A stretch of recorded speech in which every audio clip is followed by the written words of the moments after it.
Hello, how are you? Welcome to the Wellness Chronicles. This is Aaron Wells, Executive Director of North Philly Project, and I'm here to flow with you. And I'll be right back after this moment.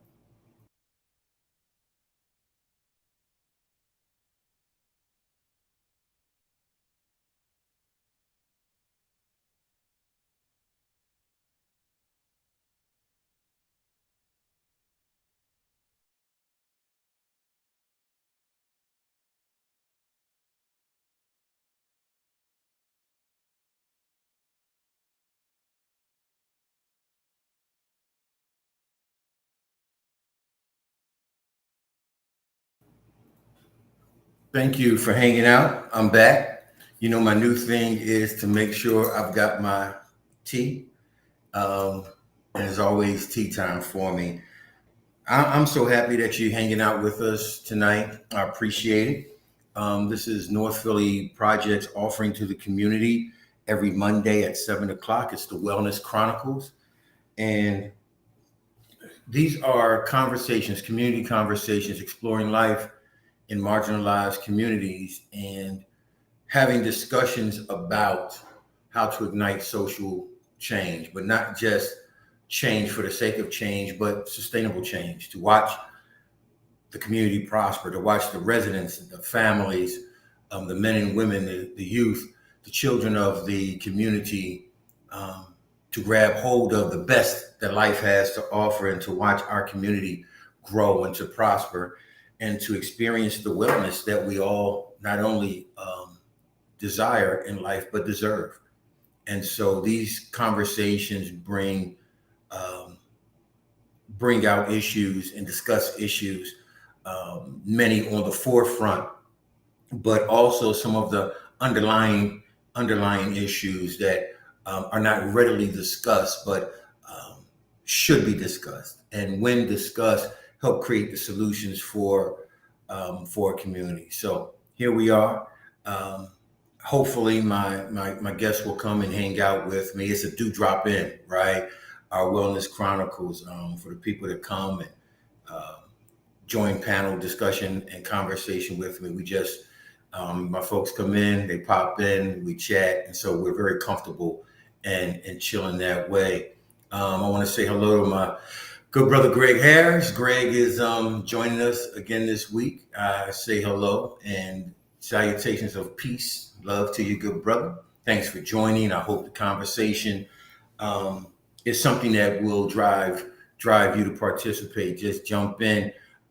Please make sure that you are sharing these conversations on your social media platforms, and also go to the North Philly Project YouTube channel and subscribe, please. I'm trying to get us to 10,000 subscribers. Some people think that's a an aggressive objective. I'm Aaron Wells. That's how I get down, right? I'm going for it. My community deserves to have the exposure of conversations that will lead to wellness in our community. All right. So here we are, the Wellness Chronicles, conversations exploring life in marginalized communities, and connected to that, right? The bridge, how to ignite, propel, um, set ablaze, right? How to begin to move forward into the sustainable social change for our wellness and yeah, yeah, for our wellness and our healing as a community. So we've been talking about the last couple of weeks. I've just been sharing with everyone. Been talking about the why behind the what. Our community needs surgery, and it goes beyond what you see in the news, and it's connected to what you live every day, what you hear, what you see, what you experience every day. But what about the lives of those people that you see on the bus, walking down the street, on the highway, your neighbors? What about those people? Everybody's going through something. Everybody's dealing with how community is evolving and shaping. Everybody's dealing with all of the issues in their own way. So we deal with them corporately, we deal with them individually, but it's our community. And if community is going to dwell in an aura a sense of an atmosphere of wellness, then it is my belief that all of the historical and traditional band-aids that we continually place on issues and problems, we got to stop putting band-aids on broken legs. We have to stop putting band-aids on broken limbs, and we have to do some surgery. We have to allow our community to heal in a healthy way, And the only way to do that is to truly address the issues that either cause the unwellness in our community, and also address those issues in such a way that we bring solutions to the table. So we want to always use this platform, the Wellness Chronicles, to discuss the why behind the what. You look at the news and all they talk about is the what. They give you the what. Here's what's happening. This is what happened today. Here's what it looks like. Well, why? Why is this happening? Why are these things happening? And so these are the conversations that we want to be able to have here on Wellness Chronicles. I'm going to bring my guest on in just a second. Just setting the platform, setting the stage, getting the temperature of the water. Family, we got to get our rhythm back. Yeah, we got to get our rhythm back. We're a rhythmic people.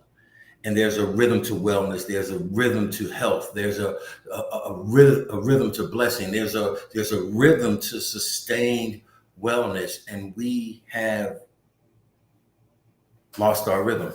And so we have to get our rhythm back. And I believe in order to do that there are 10 critical issues that our community must address if we are going to get our rhythm back. Somebody to talk with us tonight and hang out with us is a partner in community, a brother that I call a friend, and a voice that I think needs to be heard in the conversation. My brother Pastor Clarence Hester of Erie Avenue Baptist Church is going to join us and speak with us about tonight's topic. Pastor Hester, if you would, just introduce yourself to everybody, give us a brief bio, and then we'll sort of dig in the conversation. Well, thank you, Brother Wells, and it's definitely a pleasure to be on here with one of God's kings, one of his heralders that's trying to point us in the right direction. I am the pastor of the Erie Avenue Baptist Church, where I have had the privilege to pastor. October will be 29 years. I wear a number of hats. First and foremost, even before becoming a pastor and a minister, I was an activist, and I have continued to be an activist, striving to promote um, healthy communities and enhance the quality of life within our communities. I also serve as the chaplain for the East Division um, Police Department. I am the president of the 25th District Police Chaplain Program. I have served for 33 years as the chaplain. And I also am the chairperson for the 37th Ward CTC Coalition. That's Communities That Care Coalition, an entity that has been put together to try to mitigate youth violence and give young people tools to put into their toolkit so that they might be successful and move in a more positive light. Again, I wear so many hats. I'm a facilitator, a motivator, organizer, and so I'm just grateful to have this opportunity to share with you, Dr. Wells, and just hopefully I can say something that will help the plight that we find ourselves in. Pastor Hester, I really appreciate your time. I appreciate you hanging out with me. We serve on a community collaborative board, a collection of nonprofits and just concerned people who choose to see, and not just see, but to put energy and action into sustainable change in North Philadelphia. And so it's just an honor to have you on. So I'm ready to have some great conversation with you. Also, there's a possibility, Brother Keith Quick, families unresolved murders will be on with us also. But so here we are, Pastor. We've been talking about over the last few weeks how we have to get our rhythm back, and we've talked about there's just these crucial issues, many issues, right? There's a big elephant that is our issues in community. But there are 10 that I believe have to be addressed if we're going to begin to truly build the sustained wellness for a community. And so our first week we talked about poverty. And for Mhm, me, that's the game changer. For me, mhm, poverty is mhm, the issue. It is the issue, and that most of the social ills that we experience come out of generational poverty. And then the second last week we talked about gentrification. mhm, The issue is, and the question would be, is this something that's happening or something that's happening to us? And so just wanted to mhm, be able to look at definition, look at what's actually happened when we consider gentrification and how that plays a role in developing and building wellness in community, the Black community. And so today we sort of morph into another connector of these issues. And issue three for us tonight, Pastor, is the role of the faith mhm, community in mhm, rebuilding the mhm, Black community. Um, the reality of it is, I think it's something like 110 churches in Philadelphia. Um, our Black churches are a staple of community and have been. But when we talk about the redefining of community, the question then becomes to me, is the faith community, and not just churches, specifically for us churches tonight, but we're talking about our brothers and sisters in Islam. We're talking about others who are a part of the larger faith community, the relevancy of the faith community. Um, I want to be able to discuss that, the role of the faith community. I want to be able to discuss that and be able for us to talk about what this looks like for us. So mhm, um, we're going to dig into a few things, Pastor, and I'm gonna turn it over and just hear from you. Last night in conversation with you, we talked about these spokes, um, mhm, and there are many. There are mhm, many. Faith community is only one of the spokes on the wheel called mhm, community, but we talk about the social determinants of our communities. And I just want to say for all who's listening, those things that we deal with in Philadelphia, we deal with all over the country in all of our communities that look like us, that move like us. And so, as we're talking about solutions in Philly, we're actually talking about solutions in other places. So, I'm going to bring Brother Keith on. Brother Keith, are you there with us? Yes, I am. Good afternoon, my brothers, and good All evening right, wherever brother. you are. And good evening, my brother.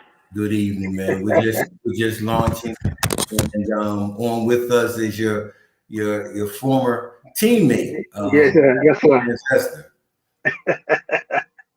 And so Yes, I sir. think Let's we go quick. lost him for a minute, but he's back on. So here we go. We're talking about these determinants, and so with these determinants, just for our audience, health, the functioning of community, and the quality of life outcomes and risk. What does that look like? And there are some key determinants, social health determinants that speak to community. And when these things are out of balance, when they're out of whack, when they're not attended to, when there's no emphasis on it, throws the wellness of community not only out of balance, but it creates unwellness. And so, from the eyes of the faith community, we wanted to address some of these tonight. So, Pastor, we're going to dig in. And what I would like to do is start here with you and Brother Keith, if he's on. Um, One of the domains of the social health determinants is the economic stability of a community. Pastor, from your viewpoint, and you've been pastoring for many years, but you've been embedded in community longer. This is not just what you do; it's who you are. Mhm. As we look at the role of our faith community, how does the faith community have have a arm in this? Do they have a dog in this fight as far as the economic stability of community?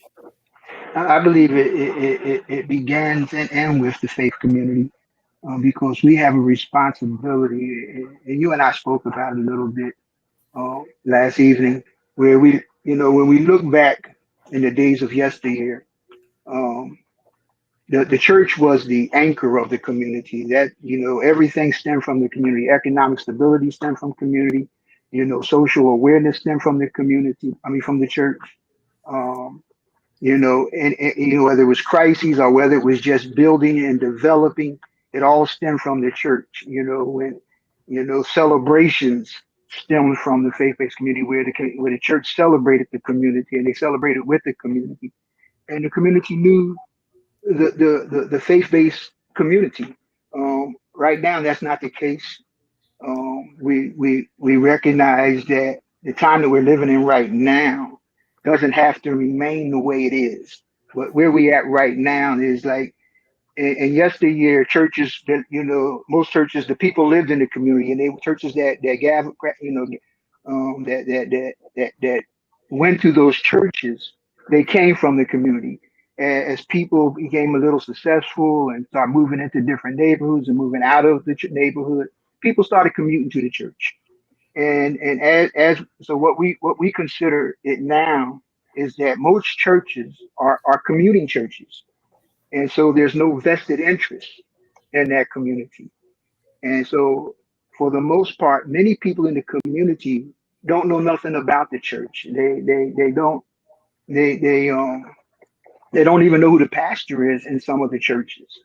And that's where we have to kind of move the needle. We have to move the needle by getting outside the four walls. Me when we talked about those, we talked about we talked. I talked about my will theory. My analogy of the wheel and the community being the sprocket and the spokes that stem from the sprocket. Many times when we look at community, we just talk about residents. We don't even talk about the faith base. We don't talk about the the block captains and the block reps. We don't talk about the schools. We don't talk about the institutions of higher learning. We don't talk about our political leaders. We don't talk about law enforcement officers and firefighters. We don't talk about the social service providers. We don't talk about the different municipalities, the city, the state, and the federal governments that have offices within our community and representation within our community. We don't talk about community-based organizations, as well as financial institutions and business incorporations, recreation centers. I'm naming a lot of spokes. Libraries. Looking at sports organizations. That represent our city. Looking at the cultural organizations in our communities in our city, because we have a very diverse city, and sometimes we kind of get off track. We say community and all we think about is residents. I wanted to look at each one of those entities as a spoke. And if one of those spokes is out of bounds, all of us have rode bikes as children, some of us rode them as adults. If one spoke is out of bounds, that wheel don't turn right. And we're liable to fall. And that's what we've been doing. We've been falling because the church have a responsibility to reach out to them other spokes and identify resources and services, and then go into the community and listen to what the community needs are, and then to utilize the resources from those varied spokes to help build up and develop that community into a working organism, where the life is, the quality of life is enhanced. The well-being of people, families are made whole, um, provisions are extended. And so that's kind of where we need to look at. And when we look at all the violence that has, I'm kind of getting off track, as you said, the economic stability. I'll get ready to go to another place. We'll get there. Go ahead. We're good. But, We'll get there. but just looking at, how do we work with our politicians to do job fairs and career fairs? We don't just need a job, we need a career fairs. How do we look at identifying resources to get young people, people, even adults that they might not have been to college, but they have a skill set. They have a passion. How do we help them become self-entrepreneurs? And sometimes we look in the church, and I say in the church, there are so many resources, especially churches that have a lot of people. Unfortunately, what the church have moved from healing people and looking at how to sustain themselves. Hmm. You And know, that's we're that's part of that economic issue, right? That mhm, even the church itself needs to have to include in this process of serving community, how do we keep our doors open in order to do that? And then when we have, for instance, the this climate of gentrification, we have people now who are in community that have replaced people who used to be in the community, and there's no connection to these That's right. organizations, so they also struggle. I'm flowing with you, Pastor. I want to bring Keith on just a minute, but we're going to come back and dig in. Keith, you want to jump on what Pastor Hester was sharing? Yeah, and thank you for having me on. Excuse me, and happy birthday, brother. Well, thank you very much. Thank Happy you. birthday, quick. Thank you, sir. Thank you.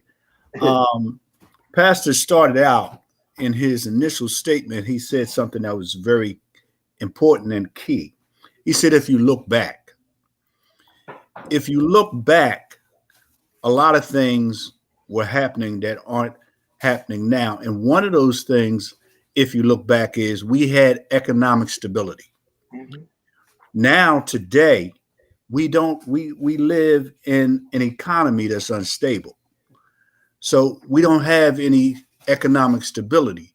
The world, in fact, is in, or has been in the last 2.5, almost 3 years, what they call a global reset. And with that global reset, it has caused economic instability worldwide.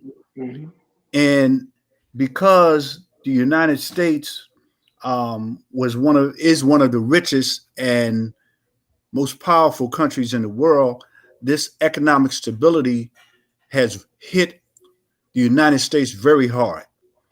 So with us living in a major city, one of the largest cities in the country, it has had a profound effect on this particular city, like other large cities, Chicago, New York, Philadelphia, Dallas. And that economic instability has also affected the church. Okay, now when we talk about faith and we talk about religion, we have to understand what that really is. Religion is an organization of spirituality into something that became the hand of the nation of conquerors. So when we were brought here almost 400 years ago, we were put in an economic position where we had nothing. So here we are today, 400 years later, and yes, we've made some strides, but we're still economically unstable. Now, Pastor said another thing. He talked about the church, and the church has become selfish because the church is in survival mode also, especially the smaller churches, and in some cases, some of the larger churches, again, because they were shut down during the economic reset or the global reset. So it's about root little pig or die. Now, what do I mean by that? I got mine, you got to get yours. The church hasn't been able to function in the last 2.5 years as a body like it did, as we say, when you look back. So it has affected not only the church, but it also has affected the community because it has had a destabilizing effect on the community. Adding to that, the transition in the church, because in the Christian community, a lot of the Christians went in the last 10 years went to Islam. So you in that pool between who's going to go to church and who's not going to go to church, you also have instability. So when you have instability, you're going to have chaos, and that's where I see us at today as a community, especially in the African American community. So I'm going to yield there. I just want to, before I bring Pastor, real quickly before I bring you on, Pastor, and just to continue conversation, I want to say hello to my forever friend Donna Earl. She's on from DC by way of Chester, Pennsylvania, but Donna and I went to college together, so Donna's on. Brother Greg is on. Pastor Brother Greg says, I think male leadership and male attendance is lacking in the Black church. This has made impact on the health of our community. So I just wanted to keep us connected to to the chat. Pastor Hester, continuing thoughts on this conversation about the economic stability. I think it preceded the pandemic. I think we can put some weight in what Quick says is definitely true, but that was also true prior to the pandemic. Because again, the church was moving in a silo. It's moving in its own silo. I'm gonna just give you an example. You look at our communities, and you know, our heart, all of our hearts is North Philly. And so when I consider North Philly, and I look at where I live, I look at all the devastation. When I look at the businesses, we don't own the businesses. Again, the church is behind their four walls; they're not outside. I think that when I look from Lehigh Avenue to Glenwood Avenue, that's 4 blocks. Well, actually, it's 3 blocks. From from right down Germantown Avenue. I'm going right down Germantown Avenue. There's 30 churches of different denominations. Given like a third of them are Baptist churches, but they're different denominations. And there's only a couple that are sowing back into the community. And so even when we have churches, some churches that are full, our church is a small church. We you know, I think we're surviving because we have that connection with the community, because we believe in doing programs where we can invite seniors in and they can learn about senior services. Because we invite the 25th district. We were facilitators for the 25th district, public service area meeting. And so we try to meet the church's need and bring in L&I and other entities to come in to kind of deal with some of the quality of life issues. But there's a lot of churches that are just not doing that, that wasn't doing that prior to the pandemic. And so as far as the community is concerned, as the residents of the community, there's no loss for them as it relates to the church. And so there's no need for them to even consider going to church because they realize that the church, and for the most part, they only concerned about themselves.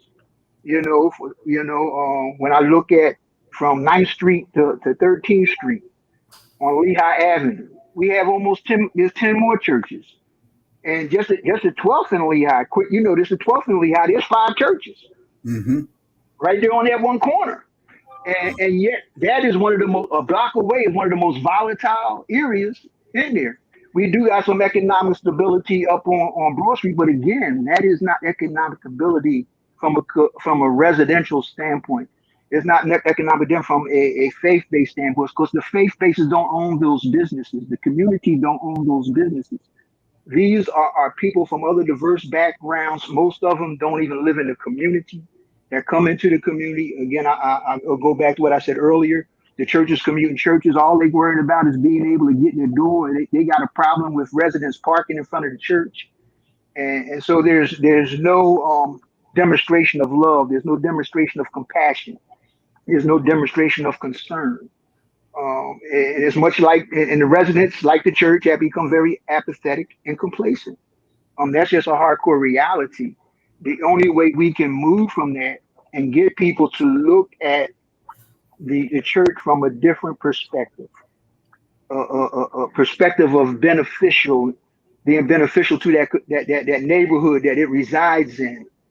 It is for the church to come outside the walls, to do some of the things I just talked about, and to make themselves available and accessible to the community.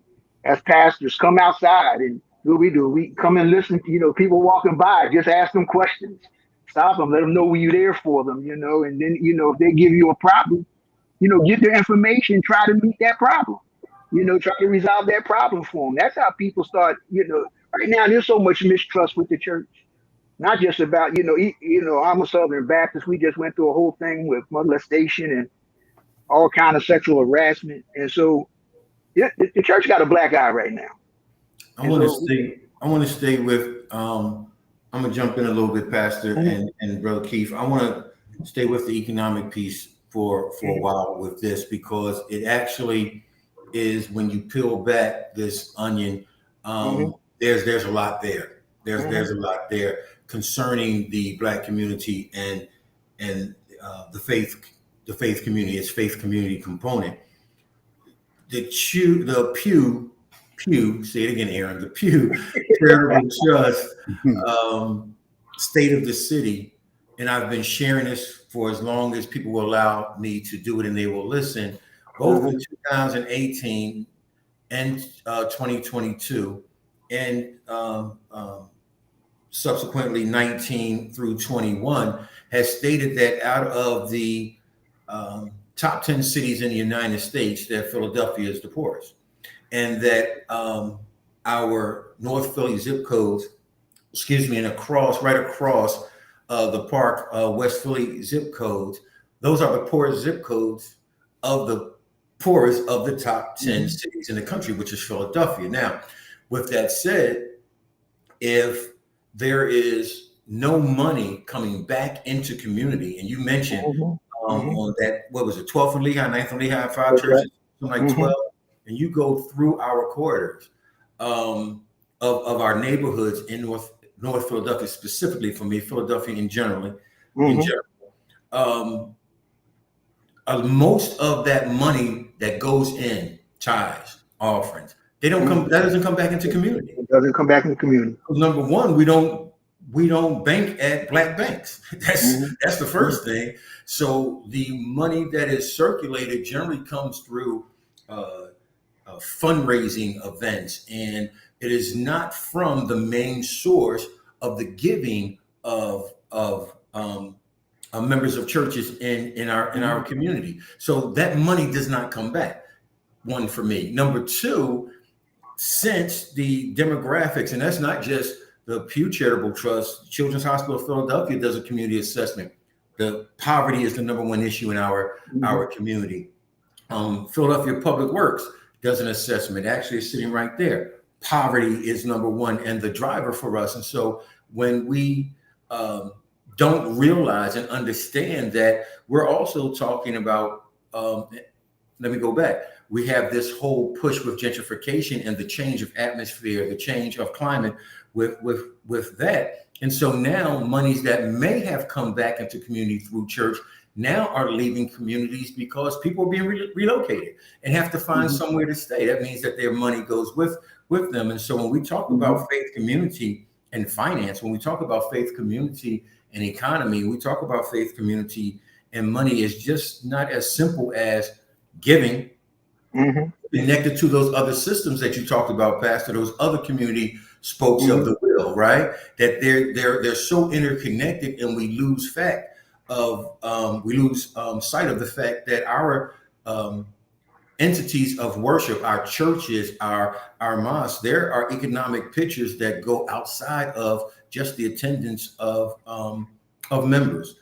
As we talk about this issue of economy, how can we shift and be able to see more of an economic insert from our faith community, more of an economic conversation from our community? Pastor Hester, you and I was talking about if not too long ago, Zion Baptist Church, when Leon Mhm. Sullivan, and Mhm. just some of the things that we saw, Mhm. nostalgic era, right? Mhm. How do Mhm. we now include faith communities into the economic conversation and help understand and get the message across how important they are to the economic picture of our community?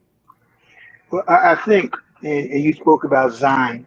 You know, I've had the privilege of being mentored by one of my mentors was Dr. Gus Roman when he was pastor at Zion, and he was part of a coalition. And there are several entities throughout the city that are fulfilling the same purpose. We have what we call the Clergy Council of Housing.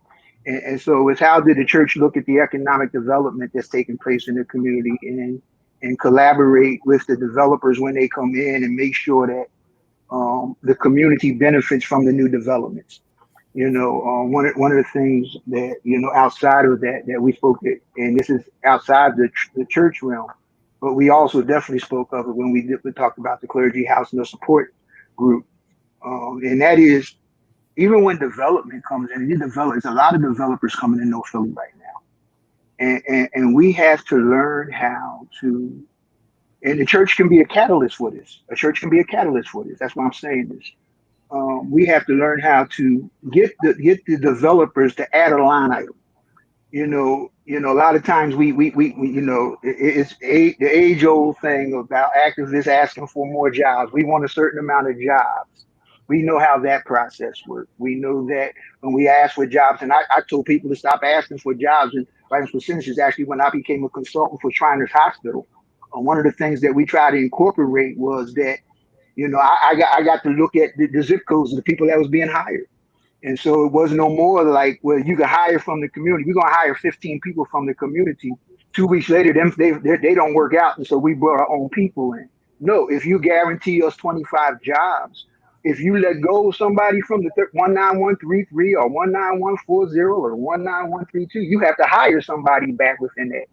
The church and the community have to do a better job of preparing people, even in our community that's a part of unions, to be able to access these jobs.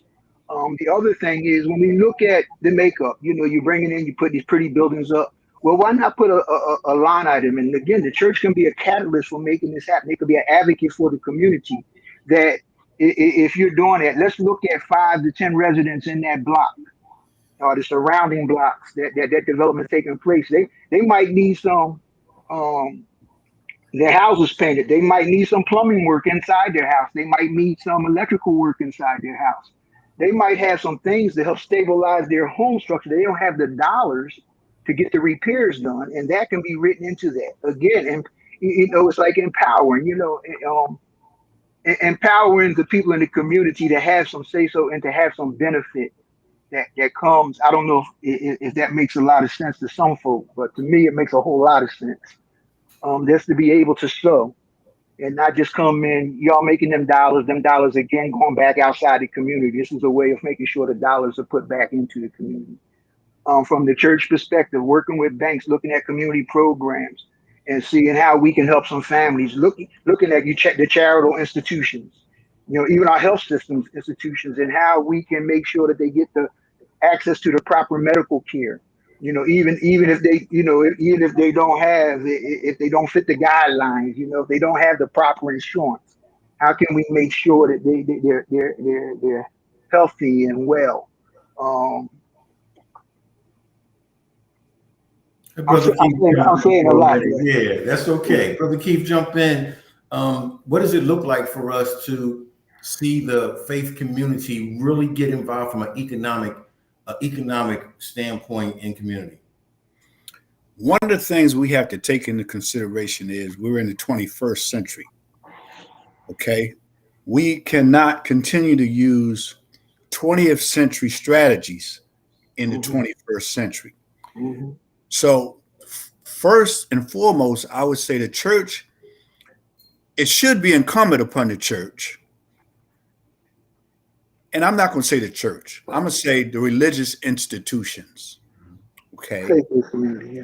to actually show us what those new strategies are, okay, because it says in Habakkuk 2:2, it's talking about having a plan, okay, and it says write it Mhm, down. mhm, Other folks certainly had a plan to get where they are today. We have not had a plan. Now, again, for us to get where we are, the church is supposedly the leader in our community. mhm, That is not the case anymore, okay, because people have mhm, abandoned, if you will, for lack mhm, of a better word, the church. Our people, which are the same people that was in bondage in Israel, okay, are leaderless. So we need some leaders to put a plan together, a strategy, if you will, for us to follow. When you talk about economics, Dr. Karenga talks about collective responsibility and mhm, us get like Dr. You just mentioned his name, Dr. Sullivan. Dr. Sullivan gave us a plan, and his particular congregation, along with the community, followed that plan. And look what they did. Okay, so we can move mountains, but I think to rebuild, and that's what we're talking about, rebuild, mhm, mhm. we have to have a plan, and we have to stick to that plan. Okay. And I think that will lead us on the path to get where we need to get, because we're definitely in a rebuilding mode at this particular. Mhm. All of our resources go out of the community, like you said, but we are partially to blame for that. That's We right. can't That's blame right. the church. We That's right. can't blame mom and dad, because mom and dad, and I can only talk about my generation, Mhm. they had a plan, and that plan helped Pastor and Build your us. brother Wells get to Mhm. where we are today, That's where right. we can sit in our living room and take advantage of this technology. Another thing, we cannot let technology pass by. It took me, I don't know, 17, 18 minutes, maybe 20, 25 to get on here. But I could have said, you know what, man, nix this. I'm not, but we got to get out of that that quit mode. Mhm. A lot of us have quit. Not only quit the church, but we quit on ourselves. So we have to have more fortitude moving into the 21st century, because the 22nd century is right around the corner. And if we don't start building and rebuilding now, we will be lost. We will be like the children of Israel. We'll be Mhm. wandering in the desert, because you see how fast things are moving and things are happening. So that's my little 2 cents. Uh, I'm not a pastor, so I can't talk as long as a pastor. But that's my little 2 cents there. I want to jump in with both feet and thank both of you. I want to grab the chat real quick and put our participants out there. Um, Greg Harris jumped in with you, Pastor Hester, and just was stating the excellent points that you made, points and ideas. Um, everyone's in agreement that we're in rebuilding mode. Our friend Ted Houston is on, Mhm. good brother and community partner. Ted asked the question, gentlemen, how do we get the church to be a place worthy of receiving grant funds that will directly benefit the community?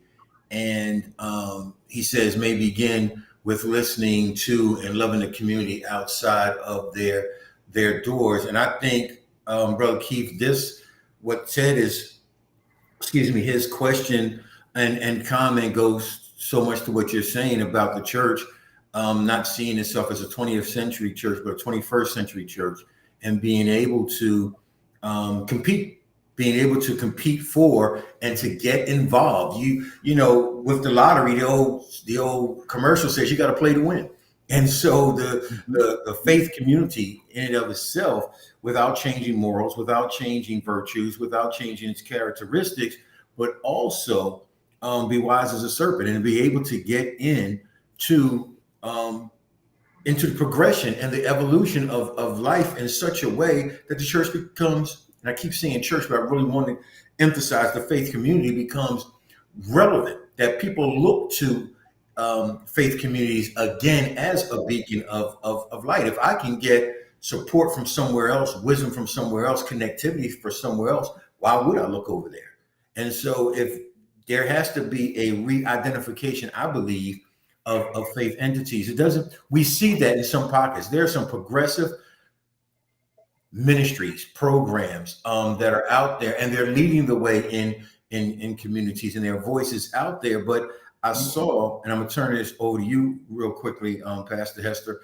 I was looking at a Facebook page for black clergy in Philly today, and Mhm. um, I'm a critic of the church, and I'm a licensed ordained minister of the gospel, walk in the office of pastor. But I'm extremely critical of who the church is and can be in black community. And one of those things that I saw was just such a norm. There was a collection of clergy at a podium talking about somebody needs to do something about gun violence. Pastor Hester, I come with you. Get away from the podium and get your tail on those streets and have conversations with the citizens of the community. Stop standing in front of the podiums and the marches and the TV cameras. It's getting us nowhere. But if we don't get out in community and interact and become interwoven in, not only will the gospel message be missing, the best of who we are is missing. Pastor Hester, jump in so I can be quiet. Well, two things. One, let me first try to address Ted's question. When we talk about churches going after grant funding, the best way to do that is not so much. You also want to look at, and I think we lose this even with community-based organizations. We get so entrenched in trying to identify grant funding, which eventually will run out, as a looking at self-sustaining funding. Mm-hmm. And so again, we have to learn how to build the people up so that they can develop their own businesses, within the community, and they be able to sow into the church and the church back into the community. It's a twofold process. But you can in the interim, you can look at doing some grant, seeking out some grants, but you should be doing them in collaborations with the community-based organizations, other entities in the community, where you're working with the church is working directly with. And so we don't have to secure the money, but we can be a part of the secure of the money.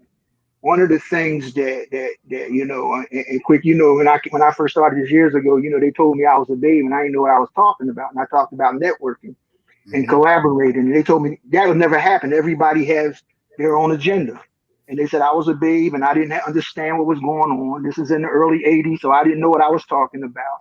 And I said part of the problem in our communities, in the churches, I have to say, being a part of larger, churches are some churches are part of larger organizations, and there's a fight for a slice of pie. We have to get away from fighting for a slice of pie.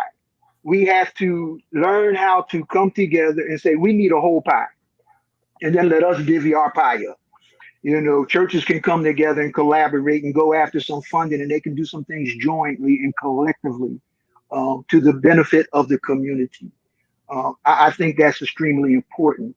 One of the things that, and I'm with you, sometimes people say, look, you're a pastor, and you're very critical of the church, because I think we missed the mark. Like Quick said earlier, the days of yesterday are done. I did a whole lot of protesting, but after the protesting, we put a plan together and we try to put, we wanted something to come out of the protest. We had so many protests that at some point we got to recognize protesting is to get an eye on the issue. Everybody know the issue now. We should be strategizing, planning, and implementing, and developing and sustaining Mm-hmm. the resolvement of the issues now. That's just my personal. That's Hester's opinion. And so I have a problem with pastors because they don't want to. What they want to do is they want to do prayer walks, and they want to go and pray on corners.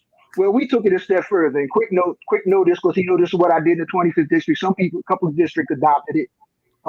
Captain Bachmeyer, there was a homicide. He wanted us to go knock on doors and get information and honesty from people because we were the church and they might listen to. I didn't feel comfortable doing that. I said, Captain, this is what I want to do. I want to pray on it. I'll come back with a solution. So what I came back with is what we call a quality of life package. I know Quick, he's seen some of these packages. And Mm-hmm. what we did was we put a packages of services together. And so we went to communities. Yes, we prayed when we got to intercessions, but as we walked through them blocks, we talked with them individuals. We listened to them. We listened to what their needs was. We gave them some information. If they wasn't outside, we put the information in their doors and we let them know, yes, we're walking with the police in unison. And we want to know that we are here together collectively to serve the community. Mm-hmm. And I think that's where the church need to be getting to, identifying resources and sharing them with that community. That's what we try to do. That thing moved from a 6-page document to a 45-page document where we was rendering all type of resources to communities. Where 2-3 years people would come, do you got some updates? So you guys, and that's what we want to do because we want to learn how. And I think the church, it is incumbent, as Brother Quick said, on the church to empower the community. And I think that's what we have gotten away from. Our communities are such an enabling mode, and we need to really get back to an empowerment mode. So I hope I addressed both things. I think you did, brother. Quick, jump in, Okay. brother. Quick, will the OIC model work today in 21st century church, 21st century community rather? Can an OIC model from the faith community work? It certainly can. And when I say we, I'm not talking about the government. I'm talking about the community. Mm-hmm. The community should be actively looking to implement plans and systems That's right. like OIC, like Reverend Sullivan had. Uh, that particular model is the model for the 21st century. Now, poverty has always been a major issue for us as a people. Poverty will always be a major issue for us as a people because now the brother asked in the chat about government money and government grants. Mm-hmm. When you receive government money, and Pastor Hester can assess, he knows about this. Mm-hmm. You have certain parameters you have to follow. Government money, faith-based initiative. They had it back in the day, as they say. Mm-hmm. When you take that money, you're taking government money. You have to heed what the government says and govern yourself accordingly. Faith-based initiative, FBI, means that. FBI. Mm-hmm. Now, most folks think the FBI is the Federal Bureau of Investigation. Mm-hmm. But you take that government money, you will be under investigation because they scrutinize how you spend that money. That's right. That's right. So my thing is, I think we should stay away from government money Mm-hmm. if we can, and we can if we use cooperative economics. Mm-hmm. We spend and we receive enough money to be self-sufficient. I believe in these days, if the money is spent properly and if we are taught how to take that money and impregnate that money, if you will, Mm-hmm. make that money grow, make the money make money. And we can do this. We are the most intelligent people on the planet. It's just having a plan and following that plan. So the initial question is, will OIC model work? We should be working on that. That's something we need to look into further, I believe. We are getting ready to put the plane in the hangar for tonight. We have a few more minutes, but I want to stay with this. The economic piece for community becomes the driver. Again, we miss this, and this is why I talk about the why behind the what. The message is safety. The message is safety. If I can't use that, if I can't keep you in fear, then you'll ask questions. You'll ask questions like this: how come we can't afford where we live? You'll ask questions like, why won't they see my son at the hospital? You'll start asking questions that questions systems. And so in order for systems not to be questioned, we keep certain narratives in front of people. One is safety. Yeah, we need to address safety in our community. But when we stop as the only story, the only narrative, the only conversation, we miss things like this. The fact that economically we are broken. And economically, we are so far behind the eight ball, it seems like it's unretrievable. But that's just not true. It is retrievable. Mm-hmm. And systems, processes like OIC are made for community. They're made for us to be able to dig out. We've been given a tool way before our time, mm-hmm. and a tool before its time, actually. Mm-hmm. That's been made for us to be able to dig out. Now, I said all that to say this. I want to make sure that the conversations about economic stability stay in front of us as a people, mm-hmm. and stay in front of us as the entities of faith. We have to begin teaching beyond tithes and offerings. We got to help people start businesses. We have to teach beyond what keeps the doors of the church open and start talking about what propels us into financial wellness, what eradicates generational poverty and creates generational wealth. We have to be able to look at some of the models that are working in other people groups and be able to use those and apply those to ourselves, which means we have to unlearn some things to learn some things. But it is doable. Mm-hmm. It's doable because we see people utilizing different tools and processes every day for the benefit of both community and family. We have got to Brother Keith, you're right. Not just dig into the 21st century. We got to start looking at the 22nd century, and we have to be able to use um, what everybody else is seemingly grabbing hold of to prosper themselves. Again, the balance is without losing who we are as people of faith, as people of God, as lovers of God and people. We can't lose that. However, we can't keep working from behind the eight ball when there are, it has been presented to us these methodologies, not just to gain wealth, but to live the standard of life that we both desire and deserve. And again, with all that said, Pastor Hester, if you would, as we put the plane in the hangar, can you give us one or two quick, one or two just solutions of where we can start thinking toward and moving toward as a people of faith? Well, I think that both you and Quick kind of hit the nail on the head. And I alluded to it earlier when we talked about collaborations, but I think when we talk about the church and you talked about the OIC model, I think that if churches were more apt to look at implementing entrepreneurial training programs. Again, you heard me talk about looking at people and that have a gift or people that have a passion and forming those gifts and passions into a successful business. That'll build the church up and it'll build the community up. I think it's a twofold process.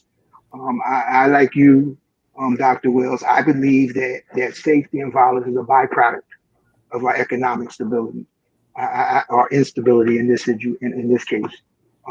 And so I think that's this one step.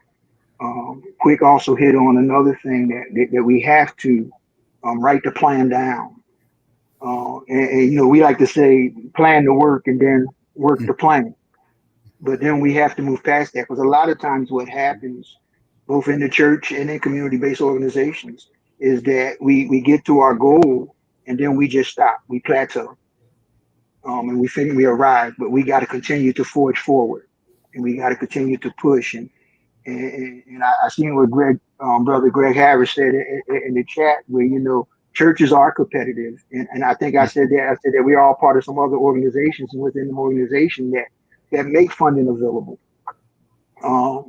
There's a competitive state about it, but then also, I think, and like I said, I'm part of the Southern Baptist, and they have different grants for different things, but guess what? In order to receive them grants, you have to sow into the convention. If you don't sow in, then you don't meet the criteria to receive the grants.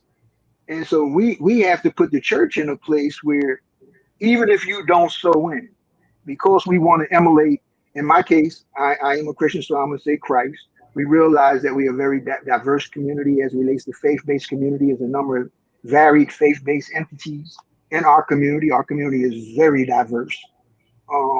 But for us, we got to emulate Christ. We got to be demonstrators and bless people and serve the poor and serve the sick and meet the distressed. These are the things that we're called to do. And as a church, we have to find a way to make it happen and to be sustained in our ability to continue making it happen. Thank you so much, Pastor. Brother Keith, putting the plane in the hangar, what are your last thoughts for tonight as far as in rebuilding Black community, how the faith community can address economic stability? Well, I believe the faith community can do it just by that, by having faith, coming to the realization of what faith really means. Mm-hmm. Faith really means putting complete trust or confidence in something or someone. When we go back to the 20th century, the people at Zion Baptist on Broad Street, where Reverend Sullivan pastored, and I want to add this in before I get into that. Pastor Hester, I've seen him on the front line. A lot of these other pastors, I don't know them. I have never seen them on the front line. But what I was going to say is we have to get back to having the same type of faith that a guy like Reverend Sullivan, those people trusted him. That's why they were able to, they completely trusted him. That's why they were able to take their $5, their $10, their $15 and pool that. Okay. So we have to the church has to get to a point, go back to a point where they have complete faith in the leader of the church. And that way, the guy at 12th in Cambria, 12th in Lehigh, if he has $1, he will have enough faith in the church to take that dollar and use it as seed money. So faith is the key to the whole everything. Faith.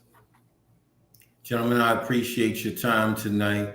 As you put your plane in the hangar there, Brother Keith, I'm looking at this placard my daughter gave me that's over here to my right. It says, faith makes things possible, not easy.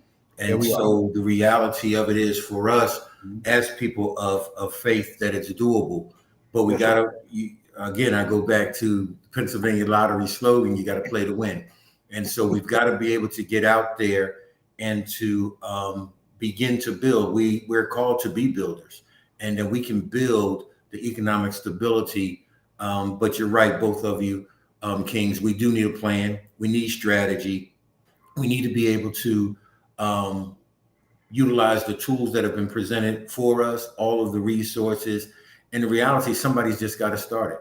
And when we see a model that works, it's okay to grab hold of that model and to be able to then shape it for whatever's intimate for us. This conversation gets to go on. Those of you who jumped on this week, I appreciate it. Make sure you're sharing these conversations on your social media platforms, and please go to the North Philly Project YouTube channel and subscribe. I really want to build 10,000 members, subscribers, and then I want to grow that out to another 10,000. Pastor Hester, thank you so much. We'll be talking very soon. I appreciate your time. I appreciate your wisdom. And we appreciate the work that you continually do for the families, the residents of the people of Philadelphia, and for me, always specifically North Philly. Brother Keith, I love you. I appreciate your time and your effort and the great things that you're doing. I hope both of you will come back on. These conversations definitely continue, and the community should be able to hear from people who are invested in community as the two of you are. So I thank you very much. Happy birthday again, brother. Thank you, Brother Keith. You're more than thank welcome. you for having me on. Oh, man. Thank you for having us on. And we also want to commend you for the work that you're doing in keeping this dialogue alive. And so thank you. Thank you very much. So everybody, we'll see you next week. Make sure you're sharing this. These are the Wellness Chronicles. I love it, right? And we're having conversations about our community. Our conversations are about sustainable change, and how do we create those solutions. And I'm a firm believer that the solutions are within us. All right. Have a great rest of your week. Make sure that you smile a lot. Make sure that you love somebody, and let that love start with the person you look at in the mirror in the morning. Be blessed. Take care.